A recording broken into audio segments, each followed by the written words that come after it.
నమస్తే political voice కి స్వాగతం. వారాహి డిక్లరేషన్, సనాతన ధర్మ రక్షణ బోర్డు, పవన్ కళ్యాణ్, ఇప్పుడు ఈ పదాలు బాగా వార్తల్లో కానీ జనంలో కానీ నానుతున్నటువంటి అంశాలు. ఏం జరిగింది? మొత్తం తెలంగాణ, ఆంధ్ర లేదంటే భారతదేశమే కాదు, ప్రపంచవ్యాప్తంగా ఉన్నటువంటి హిందువులందరూ కూడా ఈ అంశం పైన ప్రత్యక్షంగా, పరోక్షంగా, అనుకూలంగా లేదా వ్యతిరేకంగా విమర్శ, ప్రతివిమర్శ ఏదో ఒక రూపంలో ఈ అంశం పైన మాత్రం చర్చ జరుగుతున్నది.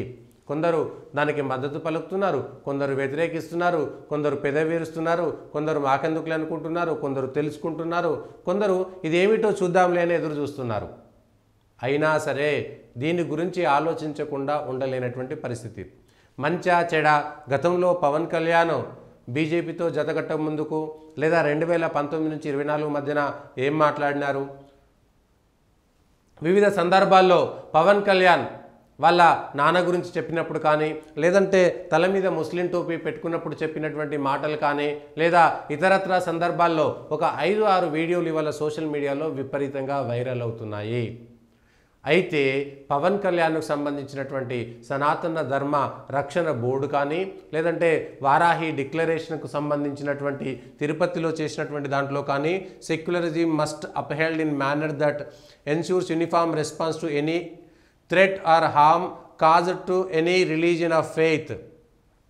A strong national act is required to protest Sanatana Dharma and prevent action that harm its benefits. This act should be enacted immediately and uniformly enforced across the nation. Sanatana Dharma Protection Board should be established at the both national and state levels to oversee the implementation of this act. Annual funds must be allocated to support the Sanatana Dharma Rakshana Board and its activities. There should be non-cooperative to individuals or organizations that defame or spread hatred against Sanatana Dharma.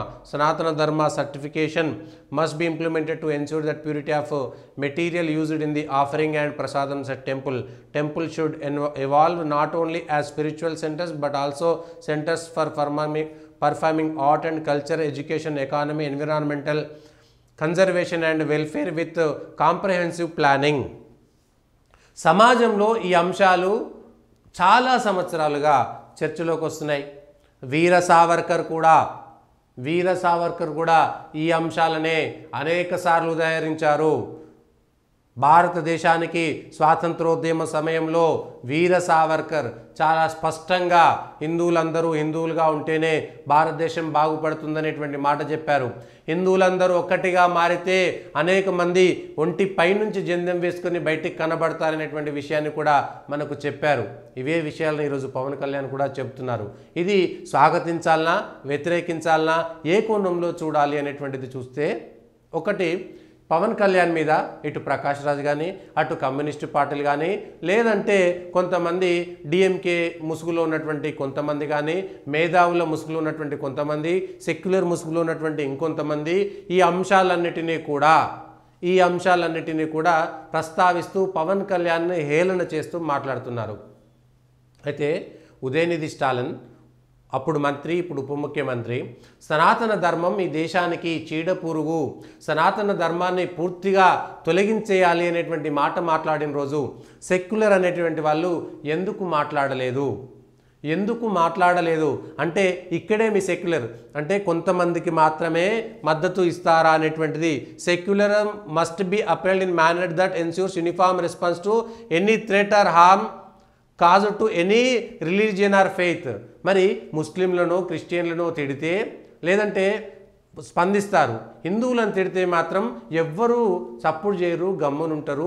Udhayanidhi Stalin మాట్లాడిన రోజు ఎందుకు సెక్యులరిస్టులుగా పేరు పడ్డటువంటి వాళ్ళు వీళ్ళని తిట్టొద్దు, వాళ్ళని తిట్టొద్దు, చెడు ఎక్కడున్నా తిట్టాలి, మంచి ఎక్కడున్నా స్వాగతించాలనేటువంటి మాట ఏ సెక్యులర్ నోట్ల నుంచి రాలేదు, ఏ విశ్లేషకుడు రాయలేదు, ఏ జర్నలిస్టు దాన్ని విశ్లేషించలేదు, ఎవరూ దాని గురించి మాట్లాడలేదు. ఎందుకంటే సనాతన ధర్మం అన్నా, భారతదేశానికి సంబంధించినటువంటి హైందవులన్నా, వాళ్ళ ఆచార సాంప్రదాయాలన్నా వీళ్ళందరికీ హేళన. ఎందుకంటే విదేశీ కుత్తుకల నుంచి పుట్టినటువంటి కళల ద్వారా రాసేటువంటి వాళ్ళ అక్షరాలకు సనాతన ధర్మం గురించి రక్షించేటువంటి వాళ్ళ గురించి వాళ్ళకి ఎప్పుడు హేళన, వ్యతిరేకత తప్ప ఇంకొకటి ఉండదు. అయితే పవన్ కళ్యాణ్ సడన్గా నిన్నటిదాకా చెగువేరా అన్నాడు, అంతకుముందు గుంటూరు శేషేంద్ర అన్నాడు, అంతకుముందు కారల్ మార్క్స్ అన్నాడు, అంతకుముందు లేదంటే బహుజన సమాజ్ పార్టీ అన్నాడు, ఇంకేదో చెప్పాడు. ఇప్పుడేంటి ఇట్లా మాట్లాడంటే పరివర్తన మార్పు జరగదా? ఏదో ఒకరోజు తాను పుట్టినటువంటి ధర్మానికి అన్యాయం జరుగుతుంటే ఎవరైనా సరే, అది చలమైనా శ్రీశ్రీ అయినా గద్దరైనా, చరమాంకంలో తిరిగి ఒకరు రమణ మహర్షి ఆశ్రమానికో, ఇంకొకరు యాదగిరిగుట్ట దేవుడి దగ్గరకో, ఇంకొకరు సత్యనారాయణ స్వామి వ్రతానికో వెళ్ళి తమ పాప ప్రక్షాళన చేసుకున్నటువంటి వాళ్ళే. ఈ విషయాలను మనం ఎక్కడా చెప్పము. ఇవాళ ఇదే కమ్యూనిస్టు పార్టీలు హిందూ దేవీ దేవతలకు అన్యాయం జరుగుతుంటే ఇక్కడ దేవాదాయ శాఖ పెట్టి దేవాదాయ శాఖలో దేవుళ్ళను అవమానిస్తే ఏ ఒక్కరోజు మాట్లాడలేదు. ఇవాళ కమ్యూనిస్టులు సోషల్ మీడియాలో పోస్ట్ పెట్టి ఎర్ర జెండానేమో ఈ ఎవరికి పనిచేసేటువంటి వాళ్లకు, వీళ్ళేమో సమాజాన్ని, అంటే హిందూ మతానికి సనాతన ధర్మానికి మద్దతు తెలపడం అనేటువంటిది సమాజాన్ని విభజించినట్ట. ఈ విషయం పైన స్పష్టత ఎవరు ఇవ్వడం లేదు. ఈ విషయం పైన కూడా స్పష్టత ఎవరు ఇవ్వడం లేదు. ఎందుకు? మేము మా దేవుళ్ళను పూజించుకుంటేనేమో మతాన్ని రెచ్చగొట్టినట్టు, లేదంటే సమాజాన్ని వీడగొట్టినట్ట. ఒకవేళ మా గుడికి, మా దేవుడికి, మా మాన్యానికి అన్యాయం జరిగితే మాత్రం దాని గురించి మాట్లాడితే వీడు మతోన్మాదాన్ని ముద్ర వేస్తారా? ఇక్కడ చెప్పింది కూడా అదే. పవన్ కళ్యాణ్ స్పష్టంగా ఈ అంశానికి కట్టుబడి ఉండాలనా, కట్టుబడి ఉండకూడదా, మోయలేని భారం అనేటువంటిది ఖచ్చితంగా గుర్తుంచుకోవాలి పవన్ కళ్యాణ్ కానీ జనసేన శ్రేణులు కానీ.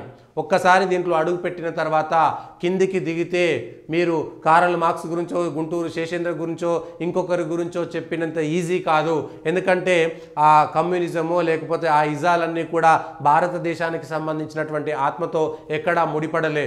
కానీ ఇవాళ మీరు చేసిన ప్రతి అంశం కూడా భారతీయ ఆత్మకు ముడిపడినటువంటి సందర్భం కాబట్టి వందల వేల లక్షల సంవత్సరాలకు సంబంధించినటువంటి అంశాలను తోడి బయటికి తీసుకువచ్చినారు. కాబట్టి ఇవే అంశాలను స్వాతంత్రం సందర్భంగా కానీ, ఛత్రపతి శివాజీ సందర్భంలో కానీ, మహారాణా ప్రతాప్ సందర్భంలో కానీ, మా జయసింహకు సంబంధించినటువంటి దాంట్లో కానీ, ఇవన్నీ కూడా మనకు మన చరిత్ర చదువుకుంటే ఈ దేశానికి అన్యాయం ఎక్కడ జరిగింది, ఎట్లా జరిగింది, ఈ దేశంలో ఎవరిపైన దండయాత్ర చేశారు, ఎవరిని దోచుకున్నారనేటువంటి అంశాలు కూడా మనకు స్పష్టంగా కనబడుతున్నాయి. ముఖ్యంగా స్వతంత్రం వచ్చిన తర్వాత ఈ సనాతన ధర్మానికి జరిగినటువంటి అన్యాయం, అంతకుముందు 600-700 సంవత్సరాలు జరిగినటువంటి అన్యాయం ఈ 70 సంవత్సరాల్లో అంతకు 2-3 జరిగిందనేటువంటిది సుస్పష్టం. ఆ విషయాలపైన ఎవరు మాట్లాడరు. ఇవాళ సమాజంలో అనేక చోట్ల జర్నలిజంలో ఎడిటర్ స్థాయిలో ఉండేటువంటి వాడు, సినిమాలో డైరెక్టర్ స్థాయిలో ఉండేటువంటి వాడు, నిర్మాత స్థాయిలో ఉండేటువంటి వాడు, సాహిత్యంలో సాహిత్య అకాడమీ అవార్డులు పొందేటువంటి వాళ్ళు అందరూ కూడా ఈ సనాతన ధర్మాన్ని వెక్కిరించి హేళన చేసి తమ పబ్బాలు గడుపుకున్నటువంటి పూటకుల వాళ్ళే, తమ పబ్బాన్ని గడుపుకున్నటువంటి వాళ్ళే, రూపాయికి 2 రూపాయలకు అమ్ముకున్నటువంటి వాళ్ళే. ఇదే ప్రకాష్ రాజ్ ఇవాళ పవన్ కళ్యాణ్ మీద ట్వీట్ చేశారు కదా, మీరు సనాతన ధర్మాన్ని రక్షించండి, మేము ఈ సమాజాన్ని రక్షించుకుంటామంటే సమాజంలో సనాతన ధర్మం లేదా ప్రకాష్ రాజ్? లేదా? మీ సినిమాలలో హేళన చేసినప్పుడు, ఇతర మతాలను హేళన చేసినప్పుడు అంటే మీరు మీ వేషాల కోసం, మీ పైసల కోసం మీరు ఏదైనా వేషాలు ఇస్తారు. కానీ మరి అదే సినిమాలలో ఈ అంశాన్ని ఎందుకు మీరు చెప్పరు? మీరు వేషాలు వేసేటప్పుడు నేను పలానా వేషాలు మాత్రమే వేస్తానని ఎందుకు చెప్పరు? ఇవి మీ ద్వంద్వ విధానాలు. దేశంలో అనేక మంది ఇవాళ ఉదయనిధి స్టాలిన్ కావచ్చు, కమ్యూనిస్టులు కావచ్చు, ప్రకాష్ రాజ్ లాంటి వాళ్ళు కావచ్చు, కుహనా మేధావులు కావచ్చు, కుహనా లౌకికవాదులు కావచ్చు. అసలు విషయం ఏంటంటే ఆ లౌకికవాదం, సెక్యులర్ అనేటువంటి పదాన్ని బలవంతంగా చొప్పించిన విషయాన్ని కూడా ఇవాళ పవన్ కళ్యాణ్ లాంటి నాయకులు ప్రజా దృష్టిలోకి తీసుకురావాలి, ప్రజా బాహుల్యంలోకి చర్చ పెట్టాలి. పవన్ కళ్యాణ్ అంటే నాకు ఇష్టమున్నా లేకపోయినా, మీకు ఇష్టమున్నా లేకపోయినా, పవన్ కళ్యాణ్ని వ్యతిరేకించిన, అనుకూలించిన, సనాతన ధర్మం గురించి పవన్ కళ్యాణ్కి తెలుసా అని మాట్లాడిన, హేళన చేసిన, ఒకవేళ గతంలో చేసినటువంటి తప్పుడు మాటలు కానీ, లేదంటే గతంలో చేసినటువంటి వ్యాఖ్యలు సనాతన ధర్మాన్ని కించపరిచే విధంగా ఉంటే వాటికి సంబంధించిన విషయం పైన ఒక్కొక్కటిగా పవన్ కళ్యాణ్ స్పందించాల్సి ఉంటుంది కూడా.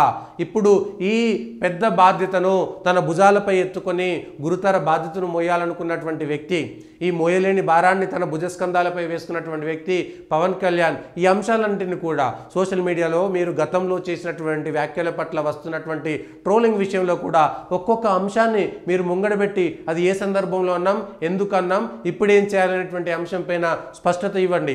భవిష్యత్తులో వెనక జరిగినటువంటి తప్పులన్నిటినీ ఒక్కసారి సరిదిద్దుకొని భవిష్యత్తుకు మార్గం వేసుకోండి. మీ వెంట నడవడానికి, మీ వెంట రావడానికి, మీ చేతిలో చేయి వేయడానికి, మిమ్మల్ని గెలిపించడానికి, మీకు మద్దతు తెలపడానికి కోటాను కోట్ల మంది యువత, కోటాను కోట్ల మంది సనాతన ధర్మ రక్షకులందరూ కూడా మీ వెంట ఉంటారు. ఇప్పటికైనా సరే వెనకడుగు వేయకండి, వెనకడుగు వేయకండి. దయచేసి ఇప్పటికైనా గతంలో చేసినటువంటి స్టేట్మెంట్లన్నింటినీ కూడా ఒకసారి పవన్ కళ్యాణ్ చేయాలి. పవన్ కళ్యాణ్ను సనాతన ధర్మాన్ని పవన్ కళ్యాణ్ను విమర్శించాలనేటువంటి నెపంతో ఇవాళ దేవుళ్ళను, దేవీ దేవుళ్ళను, గుళ్లను, ఆలయాలను, సనాతన ధర్మాన్ని కూడా వెక్కిరిస్తున్నటువంటి వాళ్ళందరికీ కూడా బుద్ధి చెప్పే విధంగా ఒక సైన్యాన్ని తయారు చేయండి.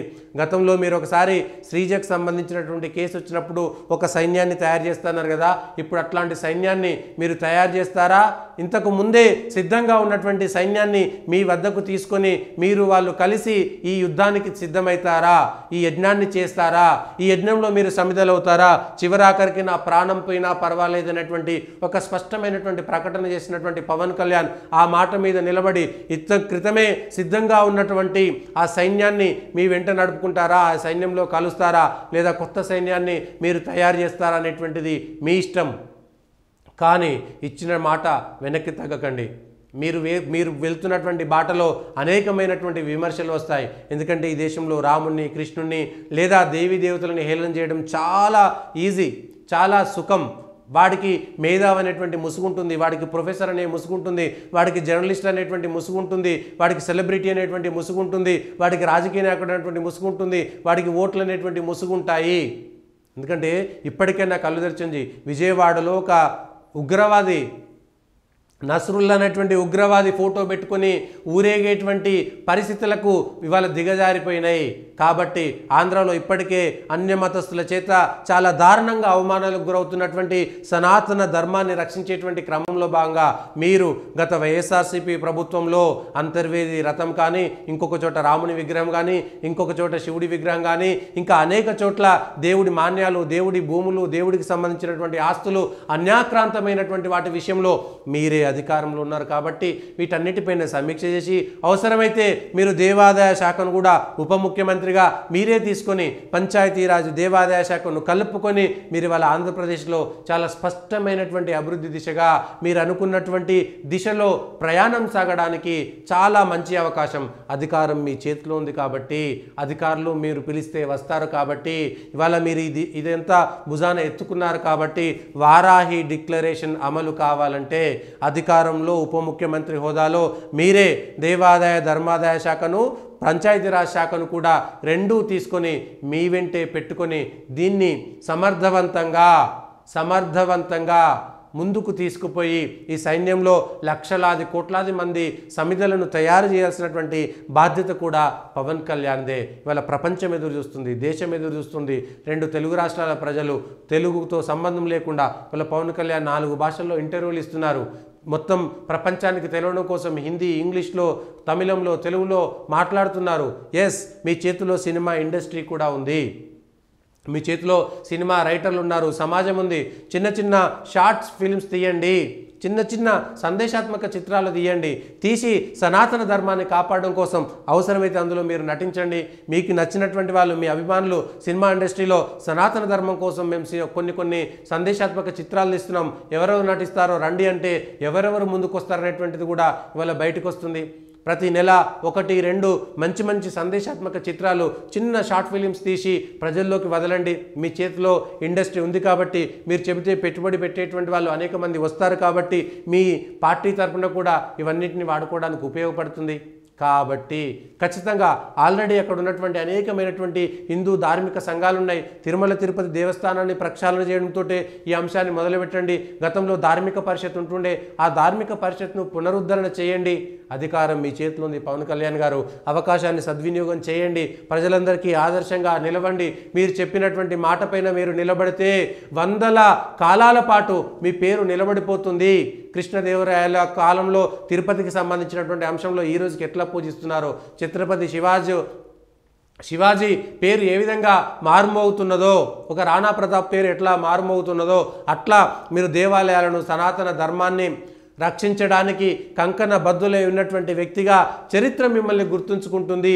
ఏ ఉప ముఖ్యమంత్రి, ఏ ముఖ్యమంత్రి కూడా ఏ పదవి కూడా మీకు ఇవ్వనటువంటి శోభను, ఏ పదవి కూడా మీకు ఇవ్వనటువంటి చరిత్రను ఈ అంశం మీకు ఇస్తుందని గుర్తుపెట్టుకోండి. ఆ విధంగా ముందుకెళ్ళండి. మాలాంటి మీడియా సంస్థలు కూడా సనాతన ధర్మ రక్షణ కోసం ముందుండేటువంటి అనేక మంది, దేశం కోసం ధర్మం కోసం పాటుపడేటువంటి మాలాంటి అనేక మంది కూడా మీ వెంట నడుస్తారు. దయచేసి ఆలోచించుకోండి.